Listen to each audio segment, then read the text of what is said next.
Good morning everyone, welcome back to my mini blog. আজকে সকালটা আমার অনেকটা লেটে শুরু হয়েছে। এখন প্রায় 10:30 মতন বাজছে। ঘুম থেকে উঠে এখন খাচ্ছি চা। তোমাদের সঙ্গে তো শেয়ার করেইছি, বোনের বিয়ে ছিল, সেই জন্য কয়েকদিন এত লেট নাইট ঘুমানো হয়েছে, প্লাস ঘুম ভীষণ কম হয়েছে, আর যে জন্য এখন ঘুম ছাড়ছেই না। ঘুম থেকে ওঠার পরেও মনে হচ্ছে আর একটু ঘুমোলে ভালো হতো।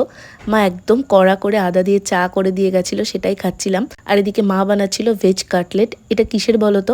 আমি পরের বার যখন যাব অবশ্যই রেসিপিটা শেয়ার করব। একদম আলু দিয়ে করেছিল, দারুণ হয়েছিল। আজকে ব্রেকফাস্টে অনেক দিন বাদে ডালপুরি আর ঘুগনি খেলাম। তারপর খাচ্ছিলাম বোনের বিয়ের ওই প্রজাপতি সন্দেশগুলো, যেটা খেতে আমার বেশ ভালো লাগে।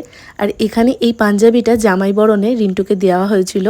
লাঞ্চে আজকে খেয়েছিলাম আমার একজন স্পেশাল মানুষের হাতে বানানো পোলাও, আর তার সঙ্গে চিকেন কষা। সন্ধ্যেবেলায় রূপকথা ভিডিও কল করেছিল, আর এখানে মাম্মামের সঙ্গে আমি ইয়ার্কি করছিলাম। ওদিকে মা নিয়ে এসেছিল ফুচকা। ফুচকা খেতে কার না ভালো লাগে। সন্ধ্যেটা কিন্তু আজকে দারুণ জমজমাট কাটলো।